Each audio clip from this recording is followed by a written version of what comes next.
falou aqui antes pra gente que tá parando meio que com a Twitch agora.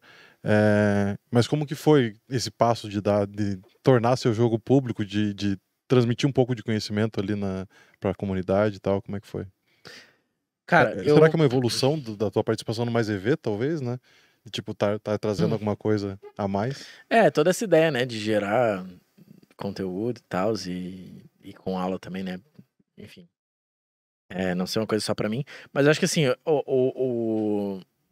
não vou seguir esse papinho de que foi por um motivo altruísta, porque não foi, né? Foi como uma fonte extra de renda mesmo. Com certeza teve um peso a questão da Twitch ser um lugar onde eu posso lutar pelas minhas bandeiras e tal, que é uma coisa que tá chutando aí. Você tá vendo meu olho, né? Tá tipo... Calma, Luca. Calma. Tem 3 meses ainda, irmão. Cadê? Parou de streamar? Queria assistir. Tá aqui. Calma, você vai ter aula, filho. Fica tranquilo. Ele era no YouTube. Cara, tá doendo. Vai lá, desculpa. Com os highlights. Você viu meu olho, não? O que eu tava falando mesmo? Da Twitch, de ser uma fonte a mais de renda e... Teve o ponto de que seria também uma plataforma na qual eu poderia lutar pelas bandeiras que eu acredito e tal, e que teriam pessoas ali dispostas a me ouvir, foi uma coisa que teve um peso, porque foi uma coisa que eu sempre me importei durante a vida, assim, e sempre fiz muito menos do que eu gostaria de fazer, assim. Sempre me senti, de certa forma, um pouco hipócrita nesse sentido, de acreditar em várias paradas e não lutar o suficiente, não fazer nada de forma ativa pra mudar o mundo pra aquilo que eu acredito que eu gostaria que fosse, assim. E esse foi uma coisa que pesou, mas a principal motivação foi financeira mesmo. E eu lembro que foi num BSOP, conversando com o Dan Almeida, nosso querido Dan, Glorioso. Um grande abraço. Também streamer, né? E aí eu tava, tipo, falando sobre como eu tava vindo de uma downswing grande, tava, tipo, frustrado, assim, tava, tipo, desmotivado pra grindar, 33 anos de idade, né? Tipo, jogando poker há 15 anos, tipo, porra, tava sem tesão de jogar e, tipo...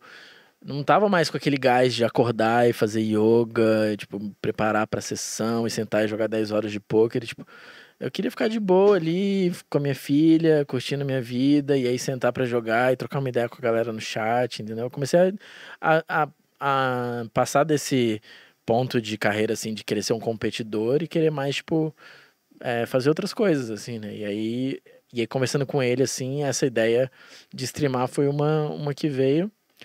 E aí eu comecei, com a ajuda dele, mais uma vez, gratidões ao meu grande amigo No Dan. momento ele deve estar lá no Mystery Bounty, em Paris, em né? Paris. Mas... Vambora, puxa aí um bounty Pelo de amor de 300 mil o euros rei do pra bounty, gente, né? vovô.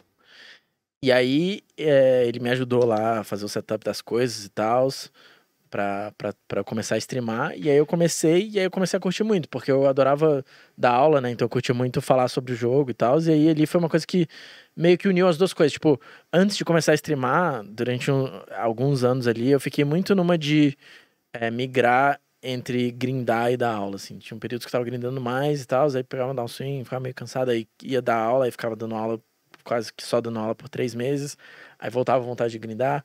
E aí eu pensei também que a stream podia ser meio que uma união dessas duas coisas.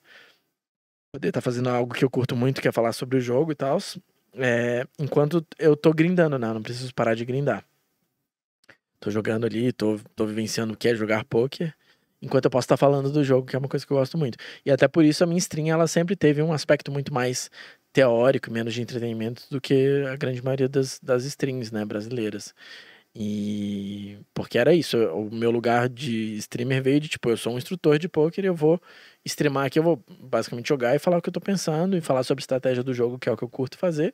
Vai ser de uma forma um pouco mais light do que eu faço numa aula para um time, e eu vou trocar ideia com o chat também, vai ter um momento de entretenimento, assim, de estar, tipo, trocando ideia junto, mas a ideia principal é essa, eu vou estar aqui falando de estratégia, jogando, sem guardar nenhum tipo de conhecimento, e aí foi ficando uma coisa diferente, assim, né, do que tinha de oferta, que era uma coisa muito mais teórica, muito menos de entretenimento, assim.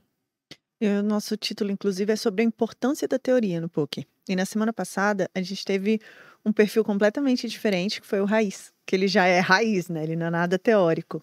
E também é streamer.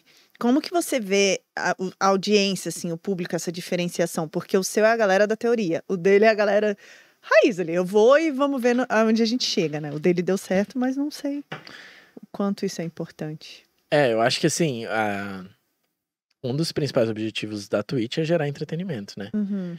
Então, o que ele faz é muito foda. Ele e todas as outras pessoas que entregam entretenimento dessa forma e que conseguem ser engraçados e divertidos e tudo mais.